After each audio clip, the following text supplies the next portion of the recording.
I talked with Rich as far as the toy group. He is kind of coordinating with a couple different groups.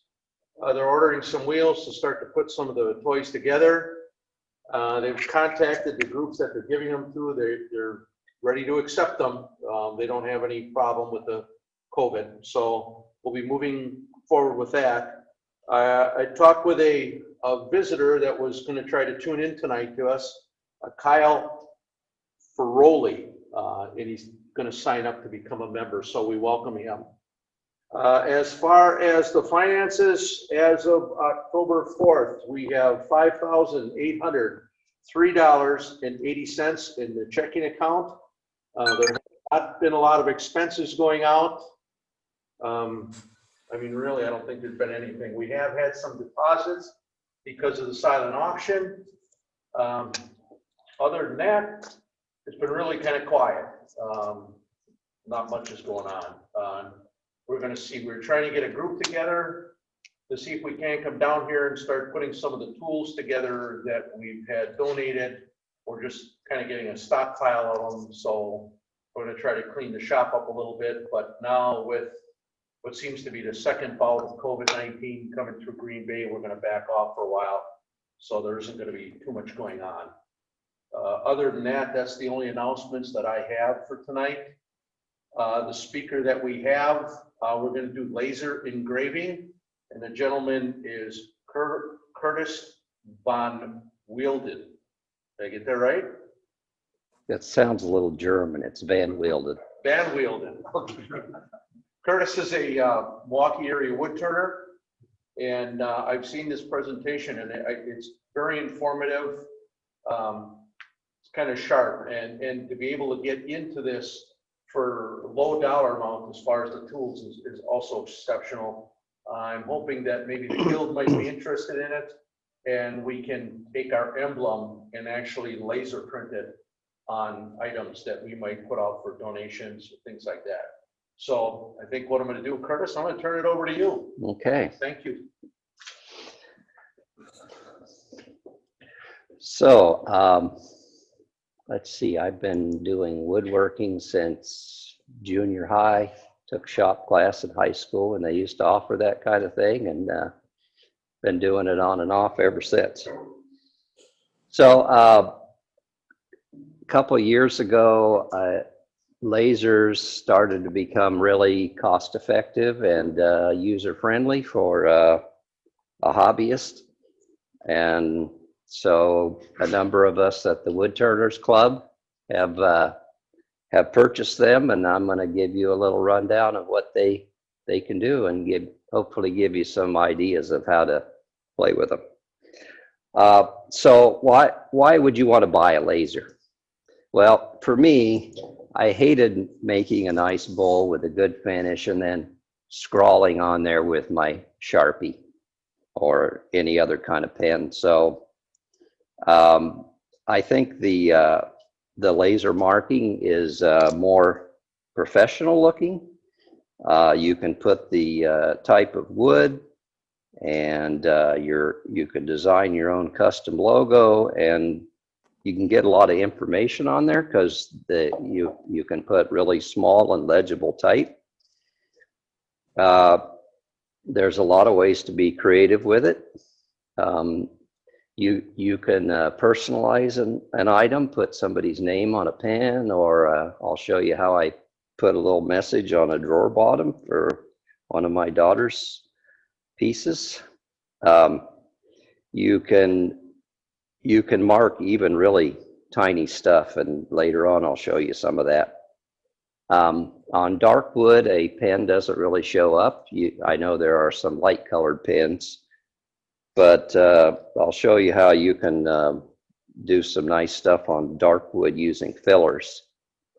And then I'm going to demo marking pens and bowls and some other things. Okay, so next slide. Okay, so why would you not want to buy one? It requires some computer skills to download the software, install the drivers. You know, things don't always talk to each other correctly. So if you're completely adverse to computers, you might want to forego the laser.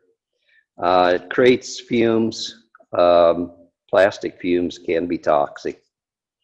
It requires some careful experimentation. You can't just sit down and say, I'm going to use these settings. You usually have to play around because the wood, the finish, the color, all kinds of things affect it. So you kind of got to experiment a little bit.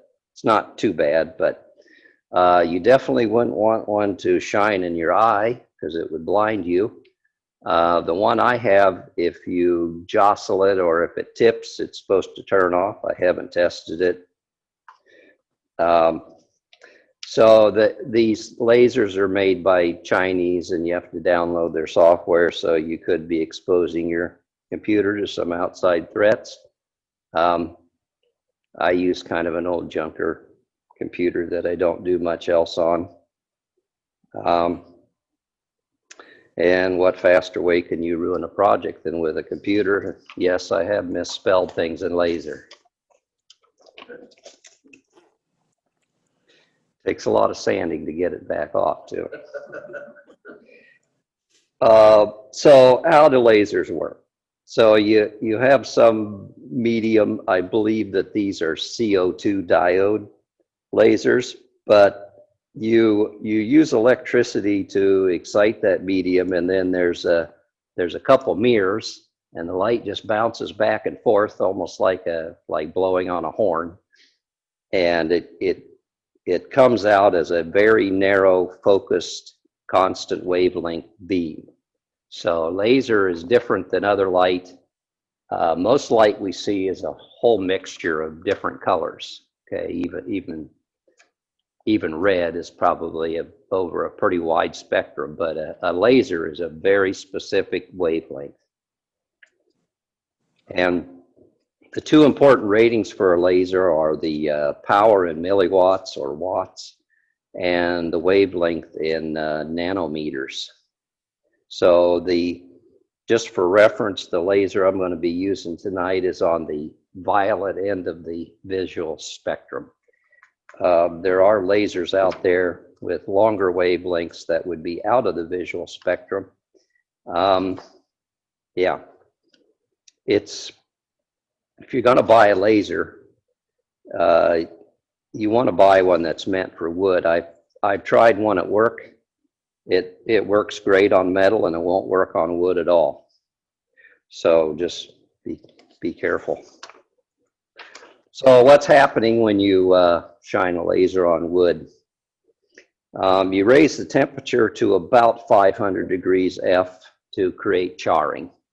Okay, so you're burning the wood. So for that to happen, you got to generate a lot of heat in a confined space, and it requires a little time. So the energy has to be absorbed, and it has to be concentrated, and it has to be there for a little bit to get it hot enough. If the surface is too shiny, the light will bounce off and you don't get any absorption. So if you shine a laser at a mirror, it's just going to bounce off and not generate any heat. If the beam's not focused, okay, then you don't get concentrated power and it won't heat up. And the other thing I kind of mentioned already, if the wavelength is wrong for the material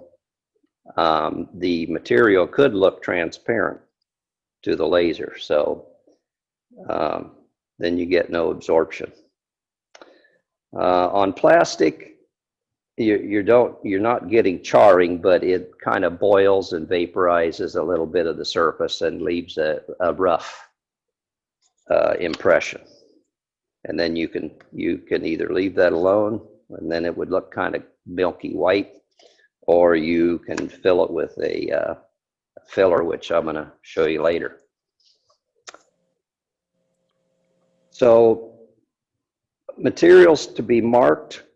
Okay, I have a 3.5 watt laser, and it can do wood, leather, paper, plastic. Those materials don't require a lot of power. They're relatively insulating, so the heat kind of stays in one spot and doesn't disperse. Steel and stainless steel can be marked with the 20-watt Niji. Okay, I have one of those here tonight. I'll show you that later. Brass and bare aluminum are very difficult with these type of lasers because they just pull the heat right away. Same thing would be true for copper. So Jerry, I lied to you. I'm going to do some show and tell now if you want to switch to the camera. Okay. Did I hear a question? So this is a yarn bowl that I've marked. So I designed this logo and I put my name on there. That doesn't change. But these other spots I add specific for the piece. Okay, so I'll put the wood, the type of finish, and the year, and any other information I want to put on there. Okay, so cherry works really nice because as woodworkers, you all know how cherry likes to burn, especially on the table saw. So this, I like to make these little boxes called a finial box. This particular one is plum. So that thing's maybe 1.75 inches and the bottom's really tiny. But what I can do is just shine my laser right down there in the bottom. Trying to get the light right here for you, Tom. And yeah, and I can basically put everything in that little space that I put in on the bowls. So that little logo's maybe 5/8 of an inch. Okay. And this one, due to a design opportunity, has a resin plug in the bottom. And I marked that resin with the laser, which didn't show up too well until I added a white chalk paint. And the white chalk paint stays in the rougher laser mark and shows up quite nicely. Okay, so this is a spent pistol round, and you're probably going to have a hard time seeing this, but I marked this at work with a different laser. This was a Turn for Troops pen. It says thank you for your service, and then I put this on the pen by the clip and adds a nice feature. So on dark wood, you can use a filler to. It's a little bit tricky. I'm still trying to perfect it. I'm going to do one of these tonight, which was using rub and buff. So I used blue painter's tape, cut that shape with a laser, peel out the middle and fill it in, and then peel off the tape. So I have a question, Kurt. Sure. Uh-huh. Is all that writing freehand? No.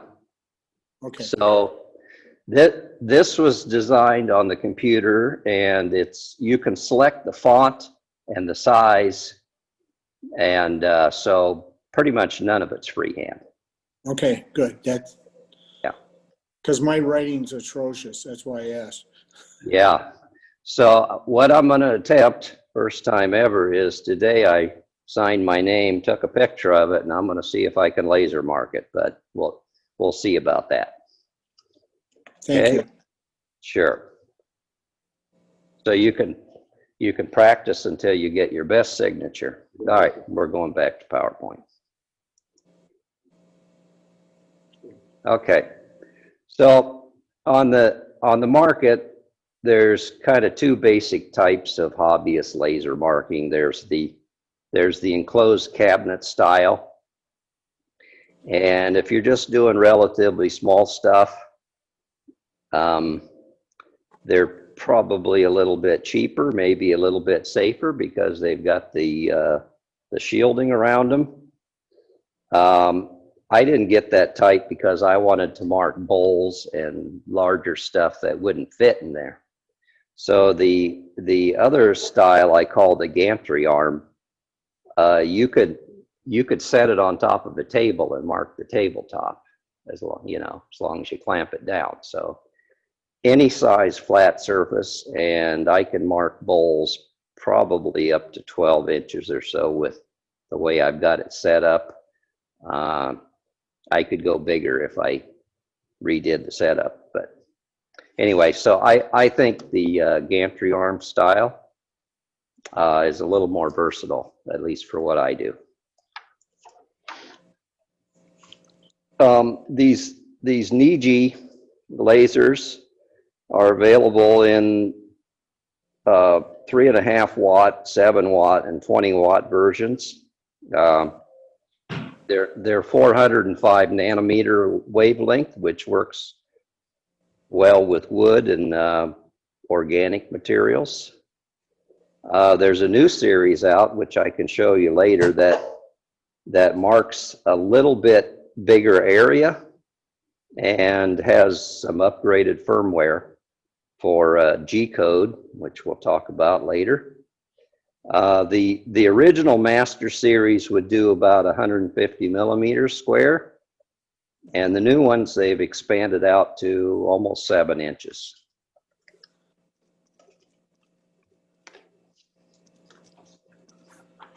How do you create your image? So you can copy a picture from the internet. You're supposed to be able to do grayscale type pictures. I haven't played around with that a lot. I think that would work well on a very uniform surface like paper maybe. I'm not too sure how well it would work on wood. So you could make your own pictures using a drawing program. I used Inkscape to do my logo. It's a little hard to use in my opinion.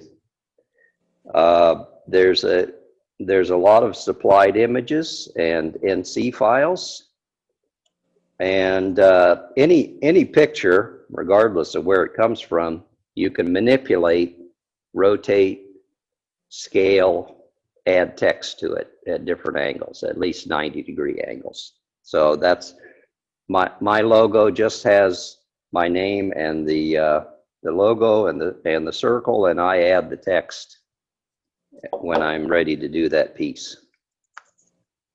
So I don't know what you can mark on a toothpick with this thing, so you can go really small. I think the dot size is 75 micron, which is like 0.003 of an inch, so roughly half the size of a hair. The biggest it'll go is, I don't know, I think it's 72 point, maybe 3/4 of an inch, some half an inch, not super huge. Yeah, and there's dozens and dozens of fonts that you can scale up and down directly in the software.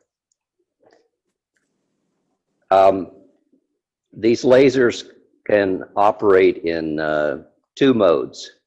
So standard mode, whatever, it just scans back and forth, and it either prints a dot or it doesn't print a dot. So it's kind of like the old dot matrix printers. It just scans back and forth, burns, doesn't burn. It's a little slow. The NC, which stands for numerical control, operates like a CNC machine. So instead of just scanning back and forth, it'll actually move around and draw lines and circles and arcs and stuff like that. So I don't know a lot about that. I've used some of the built-in ones. I've never created one from scratch. So here's some general tips and tricks. You should clamp the machine down, because when those little motors are moving this thing back and forth, I found that the laser will move on the surface if you don't clamp it down. And then that messes up your image because its reference is off. I'll show you in a bit, but if you orient the machine so that it's the same orientation as your screen, which for this one is to your left, and with the arm pointing towards you, then it avoids some confusion because you're not trying to turn it in your head. And I'll show you how I built a stand for this thing. That's mostly for doing bowls. And I find it's easier to adjust the piece up and down than it is to try to focus the laser. And they recommend that you, experiment with settings and kind of keep a log. So if you're doing, bare cherry and you figure out the right settings, it's a good place to start the next time. So I'm going to move over here now, Jerry.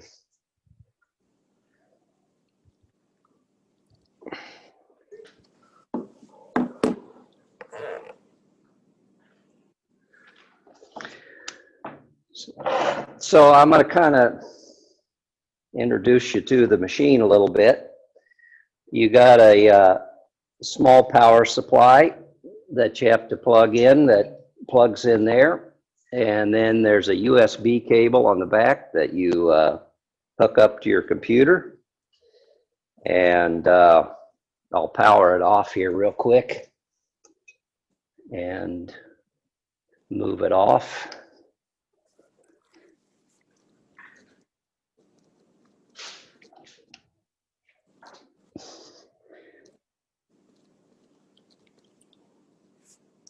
So it'll show connecting, and then the first thing it does is it goes to its home position. There's some little switches on there, and you see this little zip tie.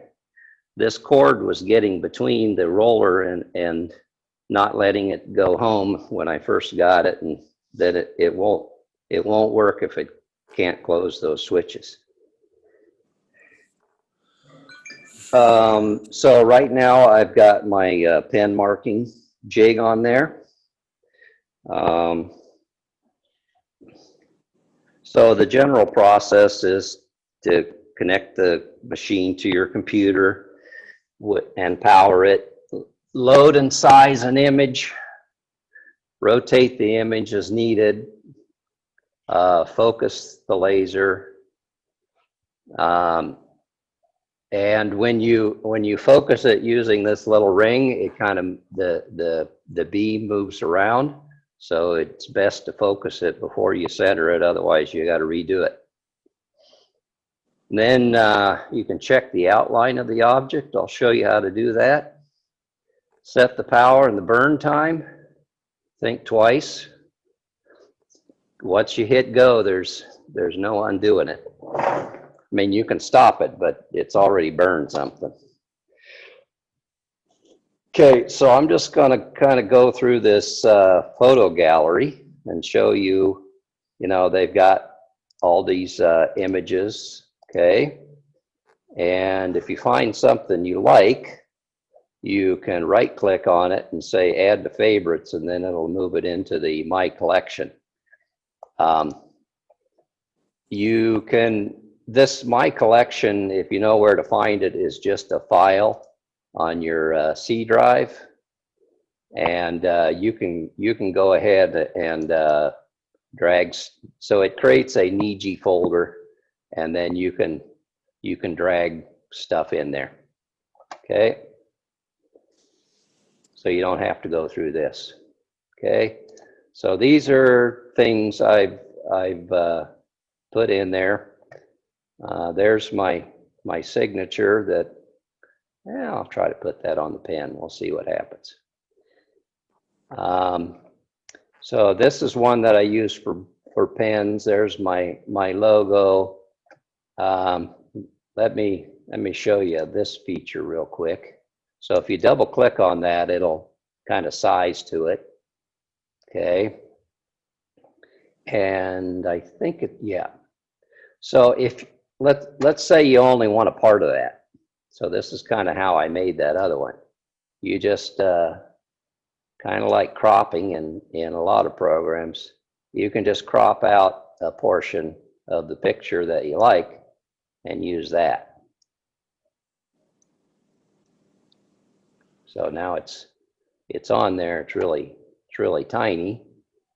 So on a pen, about 25 millimeters is a good. So I'm going to try this 25. And because I'm scaling it up, it gives you a warning. So now it's probably hard to see, but it's showing it's about 25 by 5. Okay. So I'm going to hit OK with that. Then it gives you these 9 filters, and I don't know what all's behind that, but you just kind of move around and see which one looks the best to you. Okay. Now, if I wanted to add text,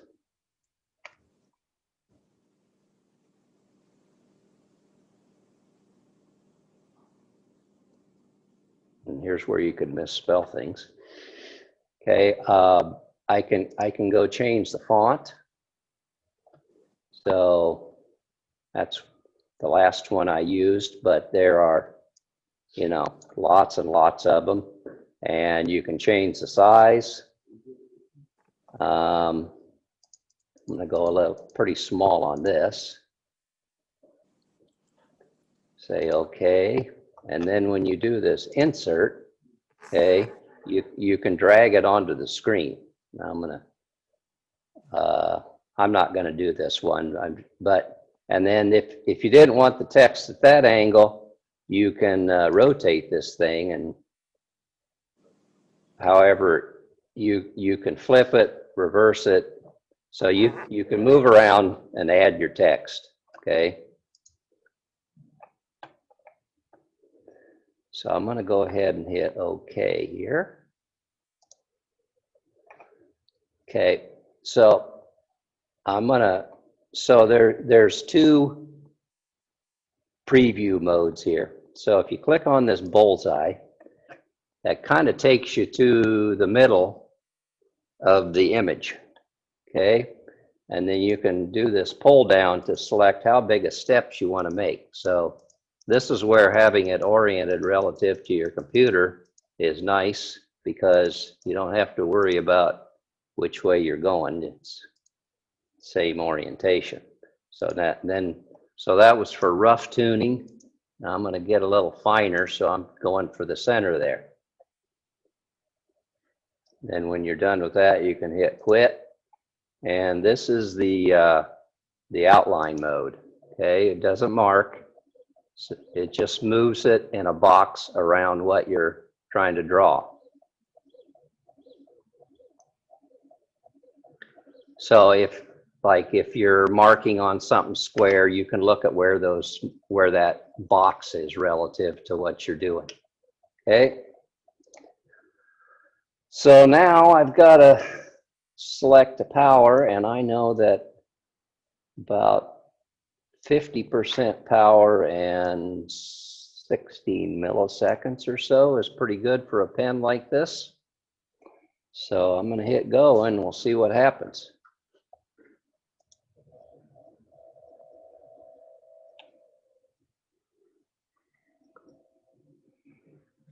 Is that an attachment that you want separately for the pens? Excuse me?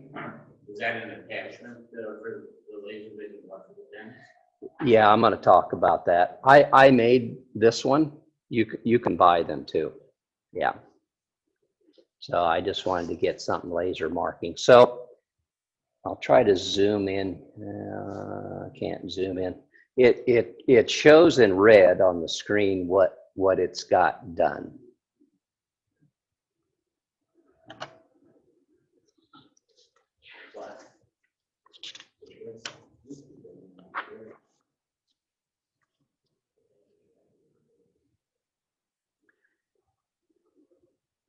So I'll just talk while this is burning, I'll just talk about my next slide.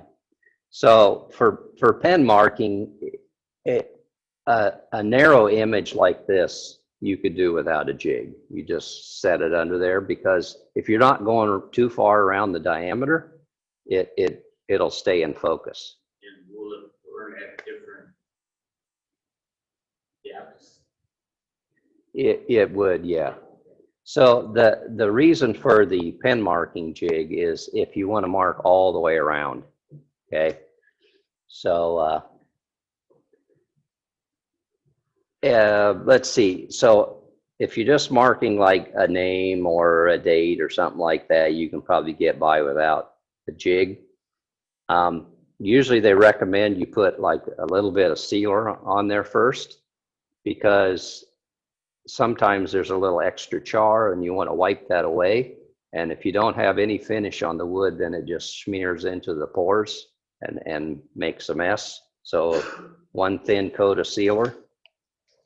And so what the jig does is it's on the carriage for one of the axes. So when it moves this way, the pen stays with it. Yeah. So let's see here. I'll just kind of rotate this around. So get a look at that.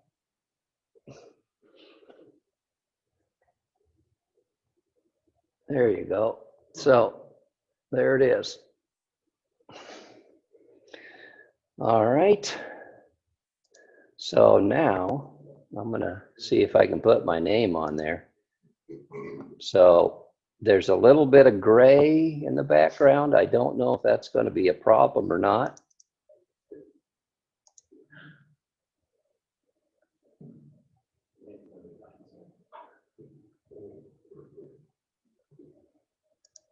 Yeah, it's telling me that file's really big because it started out.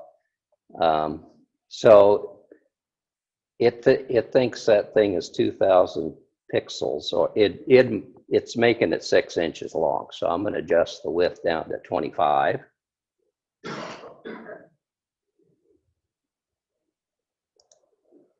Okay.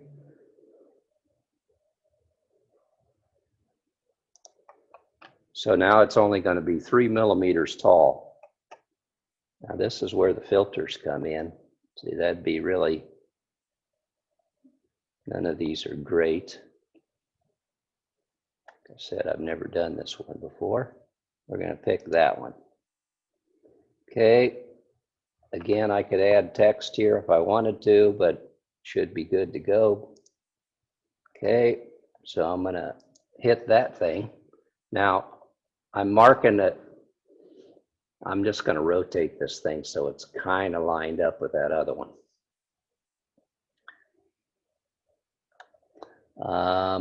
So I want to get it centered. So I'm going to take kind of big jumps. Okay. Try to get it roughly even end for end. So that looks pretty good. Should still be in focus because I haven't changed the height. We'll do the outline just to make sure. Probably could have gone a little bit bigger, but anyway. All right, so same burn settings as before.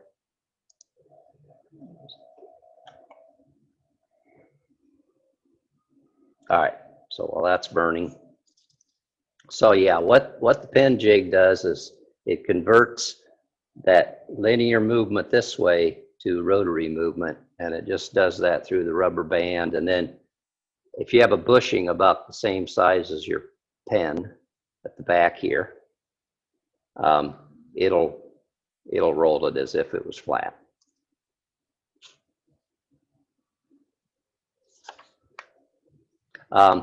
So my first, I use drill rod for my pen mandrel. The first one I made, I just put it into wood, and that had too much friction. So I actually put ball bearings on this one. And Jerry, if you can show my slide. Yeah.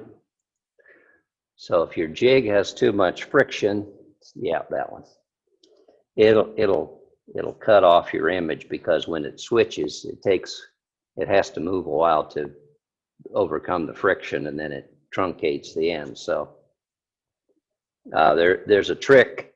You can put a small dot outside your image, and then it goes and marks that dot and comes back. But now you got an extra dot.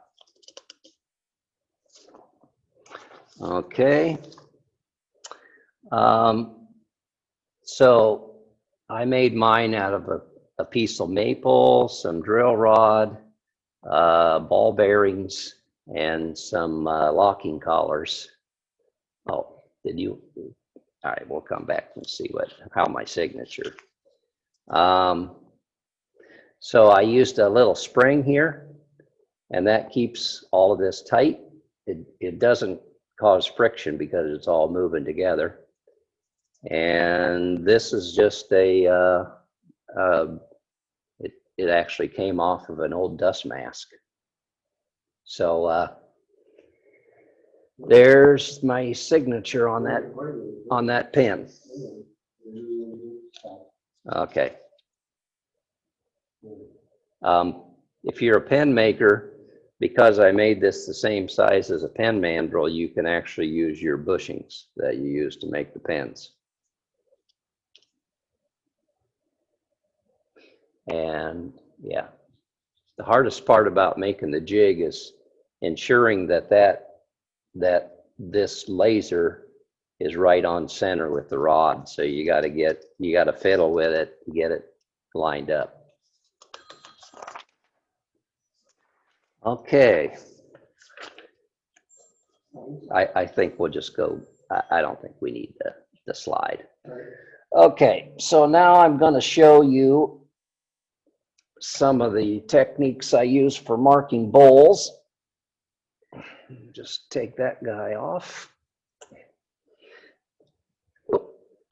It won't burn you. At least not when it's in this mode. So there's the jig. For doing bowls, I bought one of these, let's see, I think it's called a lab jack stand or something like that. Put some soft foam on the bottom of it. And I'm not actually going to mark this bowl, just kind of show you the technique. So I lay it upside down like that, and you want to get it more or less level so that the laser stays in focus. Then I made this little centering template because it's really hard to eyeball when you're in the middle of your bowl. So I lay this on there, and I find the closest concentric circle, and then I've got a little dot in the middle. Okay, so I can line my laser up using these circles and that dot. Okay, and the nice part about this is you can just kind of slide it around. So I'm not gonna actually mark this one. So I'm just gonna pick this guy here. That's my logo. You double click on it and it'll resize it. Okay. Normally I would have measured the bottom. I'm gonna guess on this one. Okay. Then so I made my logo 75 square. Or it's a circle, but I'm gonna switch it over to 50 millimeters, about 2 inches. Okay, so now it's scaled. I think we're done with that screen. Then you pick your favorite filter. Okay, so if I was going to add the year,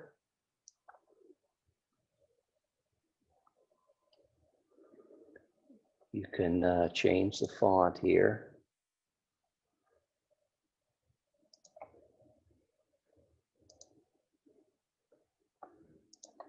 Now, here's where the zoom comes in handy. So I can put the date there, then rotate it. I could put the type of wood, whatever around that circle, okay? Unfortunately, it doesn't do 45 degrees, so it does right angles. All right, then here's where it's best to focus it, okay? So rather than moving that thing all around, now I've got a nice dot there. So I don't know if you can see it or not, but I see a kind of a wide line, okay? So I can go up and down with this thing. I don't know which way I need to go. So you want to adjust that until it's close to being a small dot, okay? That looks about right there. Okay, so at this point, I do the centering, right? So this dot's pretty much in the, can't see it. It's showing a little red dot, but it's right in the middle of the image. And then you can do a test run like that. So that's the size, general size it's going to do. It's making a little square box that should be 50 millimeters square. And yeah, then I'd hit go.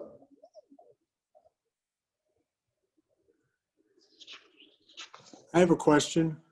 Sure. How critical is the vertical dimension from where the laser is shooting out of in what you're trying to engrave? I mean, could it be like 6 inches down or 12 inches down, or? Oh, I think the specs on this laser are 100 millimeters to 10 millimeters. Okay. I'm somewhere in the middle of that range. Okay. So it has some adjustment. I haven't played with that adjustment range. I mostly do it by positioning the part, and Yeah. I use the top of this fixture as, that's my Yeah. proxy. I mean, That that that's my seems to make spot. sense. I mean, there's got to be a too close and too far away, but as Yeah, long as yeah. you know what it is, that's fine. As cool as it would be, you can't do your bowl across the room. Okay. Well, without burning a hole in the wall. So I believe the range is 100 to 10 millimeters. Okay. Okay. But don't quote me on that, but it's not 12 inches. Okay. So can you obtain different lasers for the same unit? What's the question? Can you purchase different lasers for the same unit? Yes. If you can, you see this one on the table here? Okay, so that's a 20 watt. It's the newer version, so there's a few other small differences, but basically you can see that everything's the same except for the power supply and the laser module. So you could, if you bought a 350 milliwatt, you could upgrade it to a 20 watt by changing parts. Does that answer your question? Yes, it does. Thank you very much. Okay.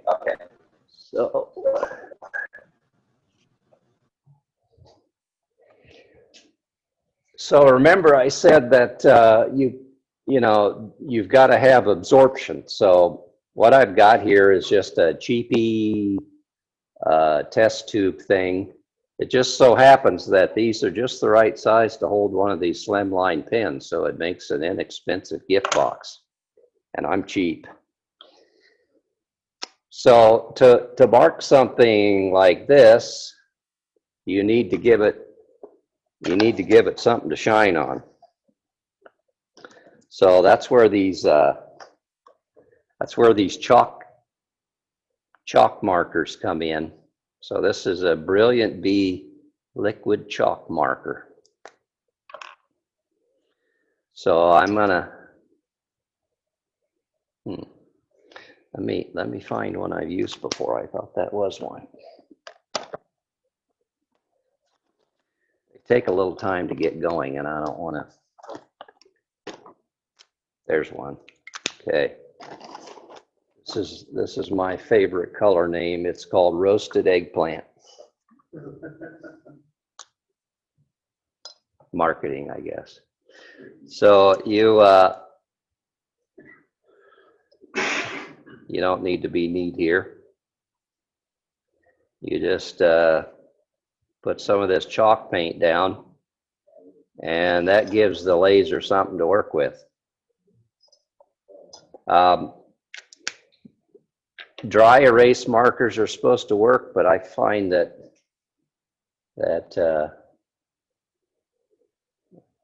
these tubes are so non-uniform that the wall thickness varies, and it makes it want to.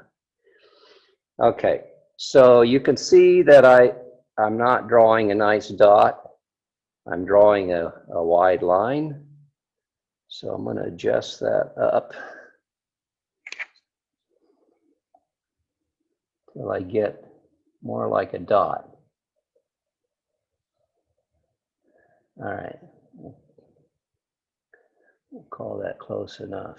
Now, because I'm going down the length, I need to be roughly lined up with my axis, or it's going to write on there crooked, which it might anyway. Now, here's the part that I'm not sure how to, I might have to restart. I don't know if you're parallel. Well, you don't. I'm just eyeballing it. All right. There's a way to just put text. I'm just gonna exit out and restart it. It's not like Microsoft Word type software. It's a little on the crude side. Okay. So now it says double click. Oh, I could have just clicked on control. So double click to insert text. Okay. So I'm just going to say,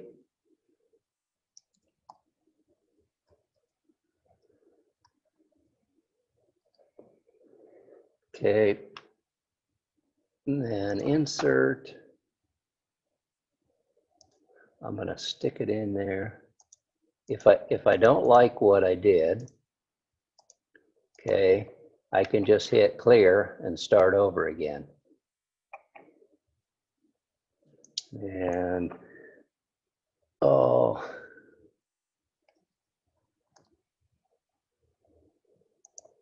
okay, so I have a hard time with the justification, so if I have multiple lines, I usually just do 2. Okay. So there's that. I don't know how big that is, unfortunately, so that's really tiny.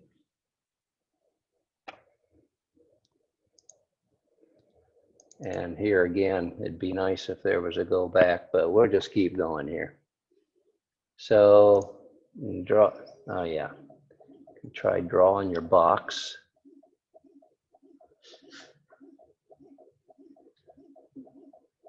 Okay, so when it's doing this, you can kind of eyeball and see if that line is running down the length. Yeah. Now I got to pick some power levels. I'm going to go like 75% and a little longer on the time. So the more you crank up this burning time, the longer the project's going to take. So let's just go ahead and try this once. That's why I like marking these tubes, because it's like free laser light show.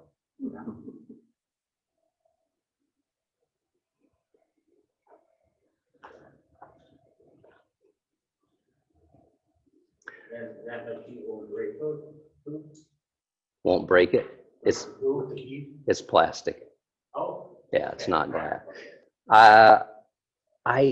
I've heard of people marking mirrors. I don't know how to do it. And that I might have gone a little too wide for this. Boy,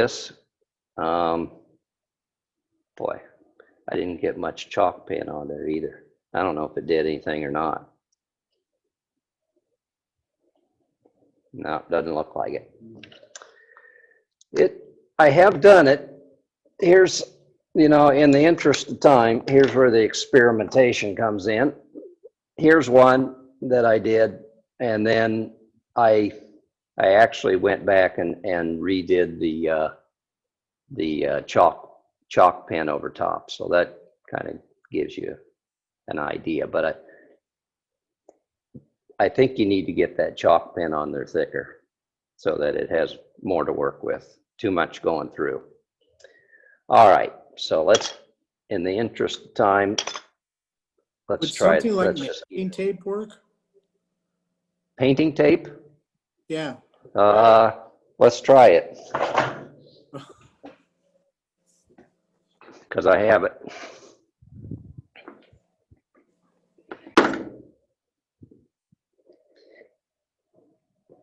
The problem with tape is that anytime you create a circle like an O, an A, a B, okay, that little teeny circle is its own little piece of tape. So it's a little tedious to get off. Are you following me? It's burning through the tape, and every place it makes a circle is a little circle of tape. Doesn't want to stick all that well. So I'll try it again, and I'm gonna crank the power and the time up as well. Boy, I don't know what's wrong with this tape. It does not want to stick. The other thing about painter's tape. Up in flames. Yeah, right. No, I've done this before. We're safe. Okay, so I'm gonna crank it up to 100% and give it a little more. Give it a little more time. It's a small image.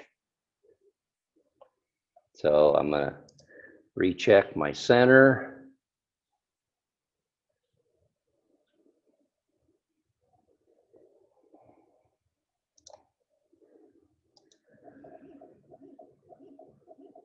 Okay.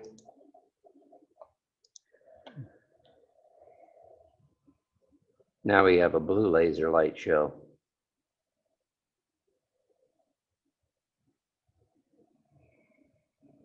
I can smell it.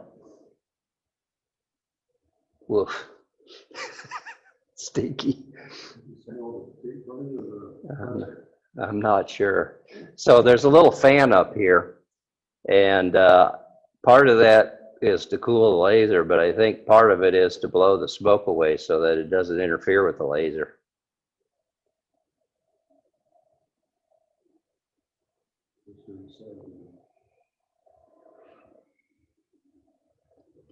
There we go. Let's see if that worked any better. So, yeah, part of it, I mean, I can definitely see it. It burned through the tape. Yeah. So you'd have to clean it up. I don't know if you can see this, but the B, the two little B's, the two little circles in B still has tape on it. So that's the downside of tape. The chalk paint, sorry it's so tiny, but anyway, so then you could come back, fill that up with the color of your choice, and maybe I'll get some of the tape off in the process. Wipe off the excess. Anyway, so there you go. Too tiny to be of much use, but it marked it.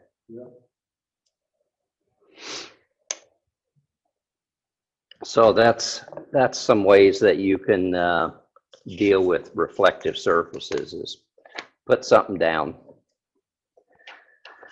Okay, so now I'm gonna try to mark a dark wood and kind of use the laser as a custom, what do you call that when you make pinstripes on a car?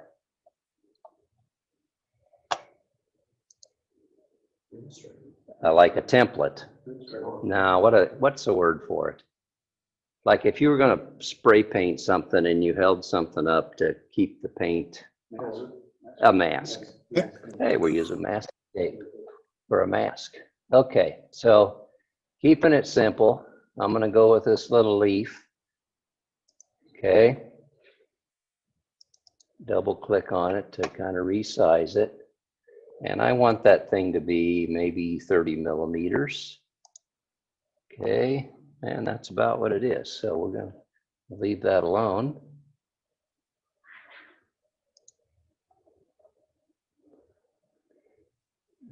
That looks pretty good. Okay.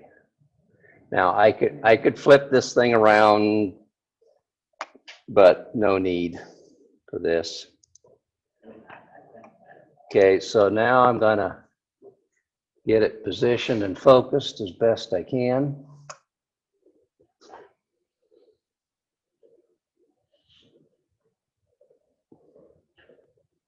That's going the wrong way.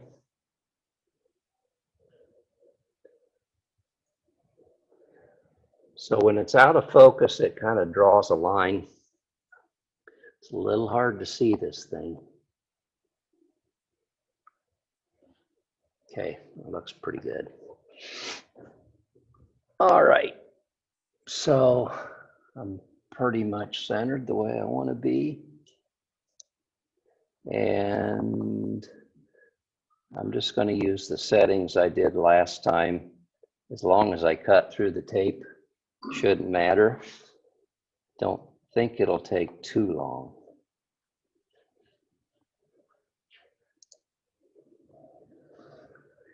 So it starts at the top. Is that laser, where it's never wear out? Well, they're kind of, I've had this one quite a while, but sometimes you have what's called infant mortality. They're not made by Nokia or some, so you can replace the laser head, okay? Knock on for Micah, I've been okay. You can see how things are kind of shaking. So if that thing wasn't tied down, it can move around on you a little bit. Now, while that's going, I'm going to get a couple things ready. So the other, I haven't tried it yet, but that little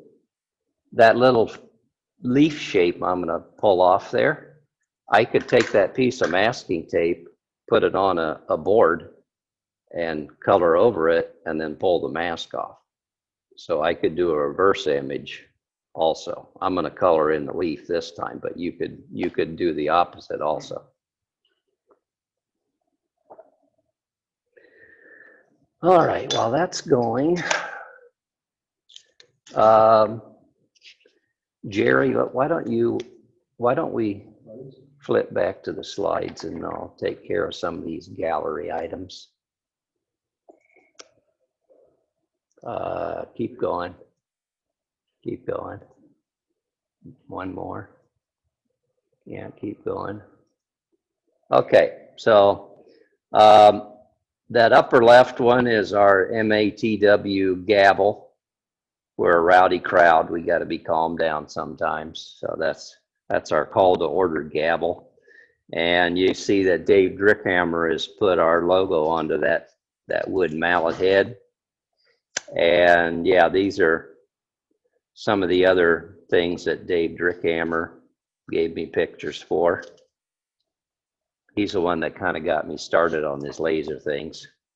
So the next page is a pen I made for my son's 21st birthday. Put his name, birthday, some other text on there.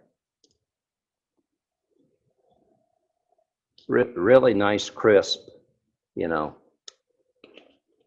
better than a typewriter.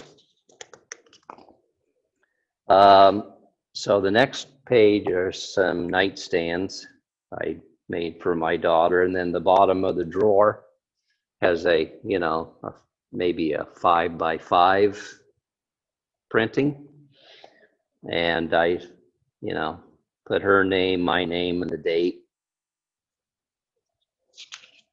Different font. So I just put that on the bottom of each drawer. Just personalize it.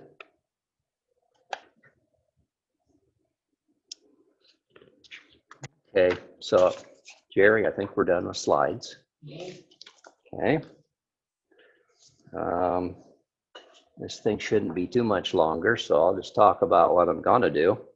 So I bought this rub and buff kit, and I think it's carnauba wax based, but it dries pretty hard. I don't know if I wouldn't call it permanent, maybe, but it's so this one I've been experimenting. This one I did spray paint.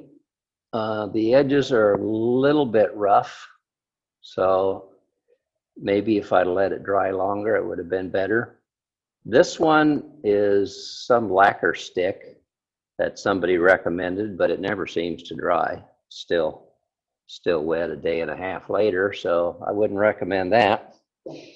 So this one is rub and buff, and you can buy a kit of these tubes. They come in all different metallic colors, and I mean, it's, I don't know if it'd go 100 years, but it's might be as good as ink. I don't know.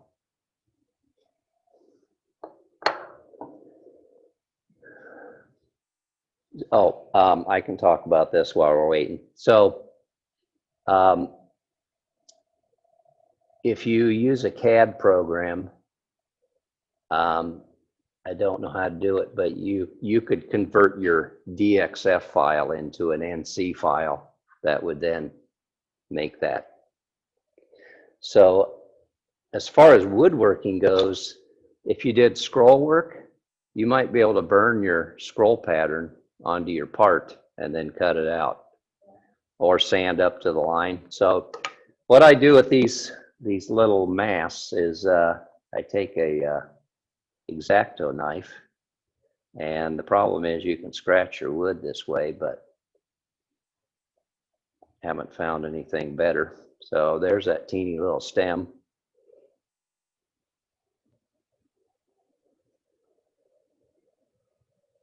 Once you get a corner up, it goes pretty quick.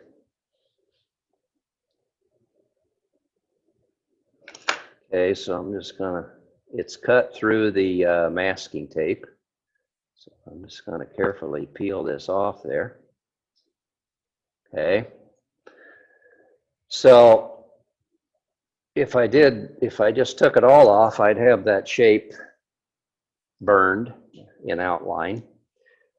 But I'm gonna use some of this stuff. And I just use my finger. The color I'm using is called Gold Leaf. It smells like shoe polish, which backs up my carnauba wax theory. So you want to get it all packed into the corners. And